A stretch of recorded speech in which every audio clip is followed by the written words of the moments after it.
ಮತ್ತು ನಮ್ಮ ಕಲಿಕೆ ವ್ಯವಸ್ಥೆನಲ್ಲಿ ಕಲಿಕೆ ಅನ್ನೋದು ಎಲ್ಲೋ ಮೇಲಿಂದ ಎಲ್ಲೋ ಉದುರುತ್ತೆ ಅನ್ನೋ ಒಂದು ಅನುಭವ, ಒಂದು ಅನಿಸಿಕೆ ನಮಗಿದೆ. ಎಲ್ಲೋ ಯಾರೋ ಕೊಡ್ತಾರೆ ಕಲಿಕೆ ಅನ್ನೋದು, ಜನರಿಂದ ಏನು ಕಲಿಕೆ ಅನ್ನೋದು ಬರಲ್ಲ ಅಂತ ಅನ್ನೋ ಅನಿಸಿಕೆ ಇದೆ.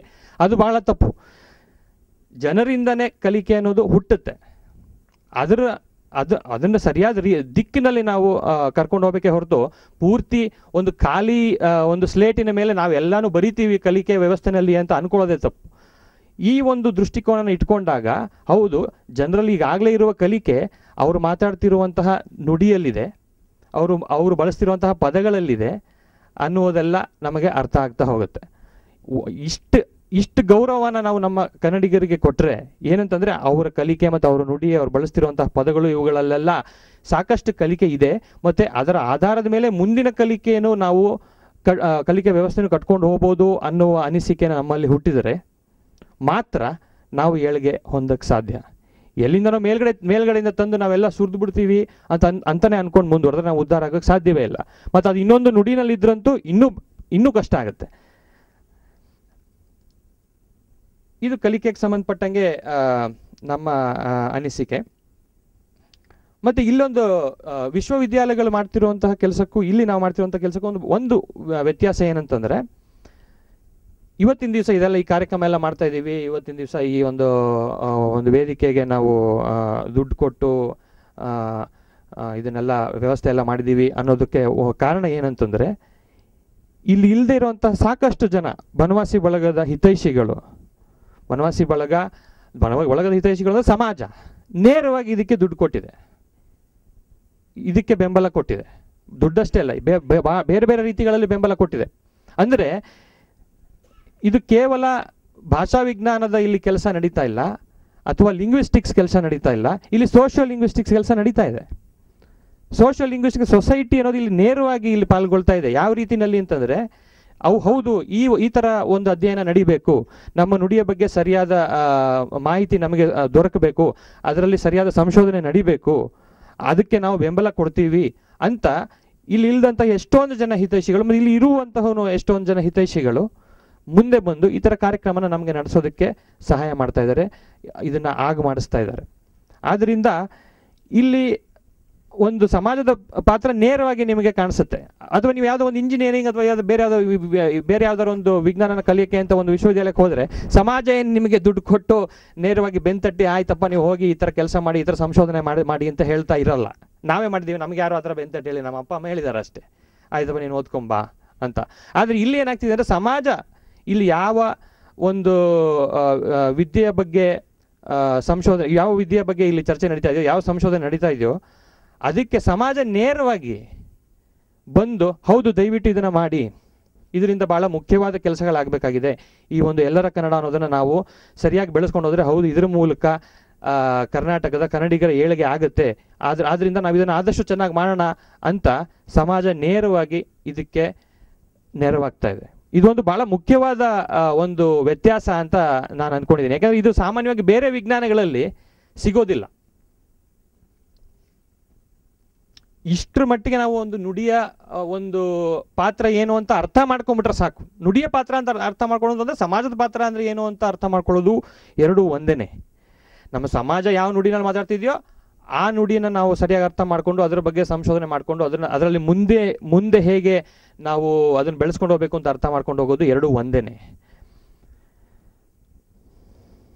ಮತ್ತೆ ಇಲ್ಲಿ ನುಡಿಯ ರಿಮೆ ಅಥವಾ ಭಾಷಾ ವಿಜ್ಞಾನಕ್ಕೆ ಇನ್ನೊಂದು ರೀತಿಯಲ್ಲಿ ಒಂದು ಮುಖ್ಯವಾದ ಒಂದು ಪಾತ್ರ ಇದೆ. ಅದೇನಪ್ಪ ಅಂತಂದ್ರೆ,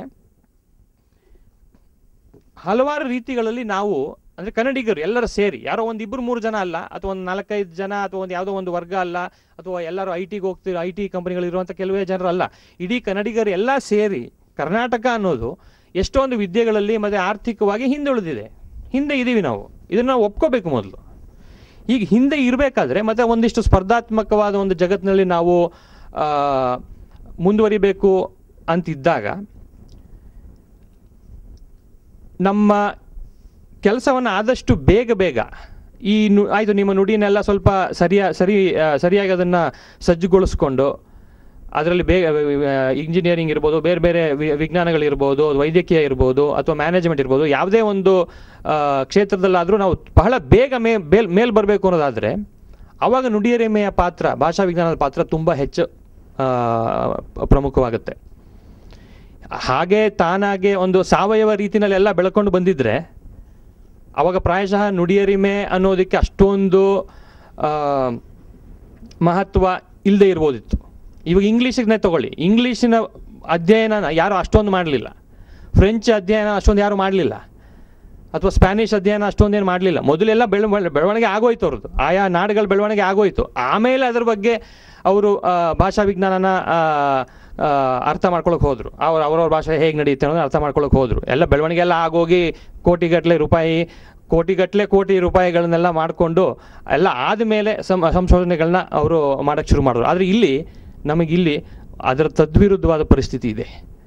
ನಾವು ಇದನ್ನು ಉಪಯೋಗಿಸ್ಕೊಂಡು ಇದನ್ನು ಒಂದು ಸಾಧನವಾಗಿ ಬಳಸ್ಕೋಬೇಕಾಗಿದೆ. ನಾವು ಬರೀ ಒಂದು ವಿಶ್ಲೇಷಣೆ ಮಾಡೋದಕ್ಕಷ್ಟೇ ಅಲ್ಲ ನಾವಿಲ್ಲಿ ಹೊರಟಿರೋದು. ಕನ್ನಡ ಅಂದರೆ ಹೇಗೆ, ಇದರ ನಿಯಮಗಳೇನು, ಇದರ ವ್ಯಾಕರಣ ಏನು ಅಂತ ಸುಮ್ಮನೆ ವಿಶ್ಲೇಷಣೆಗೋಸ್ಕರ ನಾವು ಕೂತಿಲ್ಲ. ಬರೀ ವಿಶ್ಲೇಷಣೆಗೋಸ್ಕರ ನಾವು ಇಷ್ಟೆಲ್ಲ ಕಷ್ಟಪಡ್ತಾನೆ ಇರಲಿಲ್ಲ. ನಮಗೆ ಸಂಶ್ಲೇಷಣೆಯ ಒಂದು ಕಾಳಜಿ ಇದೆ.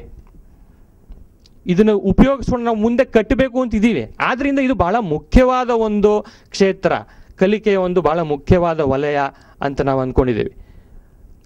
ಎಷ್ಟೊಂದು ಜನರಿಗೆ ಆಯ್ತು ಇಷ್ಟೊಂದೆಲ್ಲ ಯಾಕೆ ಇವ್ರು ತಲೆ ಕೆಡಿಸ್ಕೋತಾ ಇದ್ದಾರೆ, ಇದು ಯಾಕೆ ಅಲ್ಲಿ ಬರುವು ಅಂತ ಯಾಕೆ ಬರ್ದಿದ್ರು, ಅಲ್ಲಿ ಸುಸ್ವಾಗತ ಅಂತ ಬರಿಬೋದಿತ್ತಲ್ಲ ಅನ್ನೋದೆಲ್ಲ ಪ್ರಶ್ನೆಗಳು ಸುಮಾರು ಜನರಿಗಿದೆ. ಒಂದು ಮುಖ್ಯವಾದ ಕಾರಣ ಏನಂತಂದ್ರೆ ಇದೆಲ್ಲ ಸಾಧ್ಯ, ಇದು ಕನ್ನಡವೇ. ಮತ್ತು ಈ ಥರದನ್ನೆಲ್ಲ ಬಳಸ್ಕೊಂಡು ನಾವು ಮುಂದೆ ಇನ್ನಷ್ಟು ಪದಗಳನ್ನು ಮತ್ತು ಇನ್ನಷ್ಟು ಈಗ ಎಲ್ಲ ಕ್ಷೇತ್ರಗಳಲ್ಲಿ ನಾವು ಮುಂದೆ ಬರೋದಕ್ಕೆ ನಮಗೆ ಎಲ್ಲ ರೀತಿಯ ಸಾಧನೆಗಳು ಸಿಕ್ಕದಂಗೆ ಆಗುತ್ತೆ ಅನ್ನೋ ಕಾರಣದಿಂದ ನಾವು ಇದನ್ನು ಒಂದು ಸಂಶ್ಲೇಷಣೆಯ ಒಂದು ಸಾಧನವಾಗಿ ಬಳಸಬೇಕು ಅಂದ್ಕೊಂಡು ಮುಂದುವರಿತಾರೆ. ಆದ್ದರಿಂದ ನಾನು ಇಲ್ಲಿ ಏನು ಹೇಳಕ್ಕೆ ಹೊರಟಿದ್ದೀನಿ ಅಂದರೆ, ನುಡಿಯರಿಮೆ ಅಥವಾ ಭಾಷಾ ವಿಜ್ಞಾನದ ಕ್ಷೇತ್ರದಲ್ಲಿ ಯಾರು ಕೆಲಸ ಮಾಡ್ತಾ ಇದ್ದೀರೋ ಅವರ ಒಂದು ಕೆಲಸ ಭಾಳ ಮುಖ್ಯವಾದದ್ದು. ಯಾಕೆಂದರೆ ಇದರ ಆಧಾರದ ಮೇಲೆ ಕರ್ನಾಟಕದ ಏಳಿಗೆ ನಿಂತಿದೆ ಅಂತಂದರೆ ದೊಡ್ಡ ಮಾತಾಗಲಾರ್ದು. ಯಾಕೆಂದರೆ ಇವಾಗ ನುಡಿ ಅಂದರೆ ಏನೋ ಸುಮ್ಮನೆ ಎಲ್ಲರೂ ಮಾತಾಡ್ತಿರೋ ಒಂದು ಬಾಯಿನಲ್ಲಿ ಹೊರಳ್ತಾ ಇದೆಯಲ್ಲ, ಅದರ ಒಂದು ನಿಯಮಗಳನ್ನ ಬರೆದಿಟ್ಬಿಡೋದು, ಅದನ್ನು ಸುಮ್ಮನೆ ಅರ್ಥ ಮಾಡ್ಕೊಳ್ಳೋದು, ಜುಟ್ಟಿಗೆ ಮಲ್ಗೆ ಹೂ ಹಾಕ್ಕೊಂಡಂಗೆ ಅನ್ನೋದಲ್ಲ. ಇಲ್ಲಿ ನಾವು ಹೊಟ್ಟೆಗೆ ಹಿಟ್ಟಿಗೋಸ್ಕರನೇ ಇದು ಬೇಕು ಅಂತ ಅರ್ಥ ಮಾಡಿಕೊಂಡು ಇದನ್ನು ಒಂದು ಸಾಧನವಾಗಿ ಬಳಸ್ಕೊಂಡು ಬೇರೆ ಬೇರೆ ಎಲ್ಲ ವಿಜ್ಞಾನಗಳನ್ನು ಇದು ಬೆಳೆಸಬೇಕು. ಈ ವಿಜ್ಞಾನ ಬೆಳೆಸಬೇಕು, ಯಾವುದು ಭಾಷಾ ವಿಜ್ಞಾನ ಬೆಳೆಸಬೇಕು ಅಥವಾ ನುಡಿಯರಿಮೆ ಬೆಳೆಸಬೇಕು. ಅದರಿಂದ ಅಷ್ಟು ಮುಖ್ಯವಾದದ್ದು, ನಿಮ್ಮ ಪಾತ್ರ ಬಹಳ ಹಿರಿದಾದದ್ದು ಅಂತ ಹೇಳೋದಕ್ಕೆ ನಾನು ಇಷ್ಟಪಡ್ತೀನಿ. ಈ ನುಡಿ ಸಂಬಂಧಪಟ್ಟಂಗೆ ಇಷ್ಟು ನಾವು ಅರ್ಥ ಮಾಡಿಕೊಂಡು ಮುಂದುವರಿತಾ ಇದ್ದಂಗೆ ಕಾರ್ಯಕ್ರಮದ ಒಂದು ಸ್ವರೂಪನೂ ಬದಲಾಗ್ತಾ ಹೋಗ್ತಾ ಇದೆ. ಹೇಳ್ದಂಗೆ ಹೋದ ಸಲ ನಾವು ಮಾಡಿದ ಕಾರ್ಯಕ್ರಮಕ್ಕೂ ಈ ಸಲಿಗೂ ಸಾಕಷ್ಟು ಬದಲಾವಣೆ ಇದೆ. ಅದರಿಂದ ಮುಂದೇನೂ ಸಾಕಷ್ಟು ಬದಲಾವಣೆ ಮಾಡ್ತೀವಿ. ನಮಗೆ ಇನ್ನಷ್ಟು ಇದನ್ನು ಚೆನ್ನಾಗಿ ಬೆಳೆಸ್ಕೊಂಡು ಹೋಗಬೇಕು ಅನ್ನೋ ಆಸಕ್ತಿ ಇದೆ. ಮುಂದಿನ ವರ್ಷ ನಾವು ಇದನ್ನು ಇನ್ನೂ ಬೇರೆ ಒಂದು ರೀತಿಯಲ್ಲಿ ಮಾಡಬೇಕು. ಅದಕ್ಕೆ ನಿಮ್ಮ ಸಹಕಾರನ ಕೇಳ್ತಾ ಇದ್ದೀನಿ. ಅದಕ್ಕೆ KVN ಅವರು ಮತ್ತು ನಮ್ಮ CS ರಾಮಚಂದ್ರ ಅವರು ಇವರೆಲ್ಲ ಸಹಾಯನ ಈ ವೇದಿಕೆ ಮೂಲಕ ಕೇಳ್ಕೊಳ್ಳೋಕೆ ಇಷ್ಟಪಡ್ತೀನಿ. ಇದನ್ನೆಲ್ಲ ನಾವು ಸರಿಯಾಗಿ ಮುಂದುವರ್ಸ್ಕೊಂಡು ಹೋಗಬೇಕು ಅನ್ನೋದಾದರೆ ಇನ್ನಷ್ಟು ಆನ್ ಎ ವಾರ್ ಫುಟಿಂಗ್ ಅಂತಾರಲ್ಲ, ಆ ರೀತಿಯಲ್ಲಿ ನಾವು ಮಾಡಬೇಕಾಗುತ್ತೆ. ಯಾಕೆಂತಂದರೆ ಇವತ್ತಿನ ದಿವಸ ನಾವು ಆ ವಾರ್ನಲ್ಲಿ ಇದ್ದೀವಿ ಮತ್ತು ಅದರಲ್ಲಿ ಭಾಳ ಮುಖ್ಯವಾದ ಒಂದು ಪಾತ್ರನ ವಹಿಸ್ಕೊಂಡಿರೋರು ನುಡಿಯರಿಮೆ ಬಗ್ಗೆ ಕೆಲಸ ಮಾಡ್ತಾ ಇರೋರು. ಆದ್ದರಿಂದ ಮುಂದಿನ ವರ್ಷ ಇನ್ನು ಮುಂದುವರಿತಾ ನಾವು ಸಾಕಷ್ಟು ಈ ಸಮ್ಮೇಳನಲ್ಲಿ ಏನು ಕೆಲಸ ಮಾಡ್ತೀವೋ ಅದನ್ನು ಇನ್ನಷ್ಟು ಚೆನ್ನಾಗಿ ಮತ್ತು ಇನ್ನಷ್ಟು ಉಪಯುಕ್ತವಾಗೋ ಒಂದು ರೀತಿಯಲ್ಲಿ ಮಾಡ್ಕೊಂಡು ಹೋಗಬೇಕು ಅನ್ನೋ ಆಸಕ್ತಿ ಇದೆ. ಅದಕ್ಕೂ ನಿಮ್ಮ ನೆರವನ್ನ ಬೇಡ್ತಾ ಇದ್ದೀನಿ. ಇಷ್ಟು ಹೇಳಿ ನನ್ನ ಮಾತು ಮುಗಿಸ್ತೀನಿ. ನಮಸ್ಕಾರ.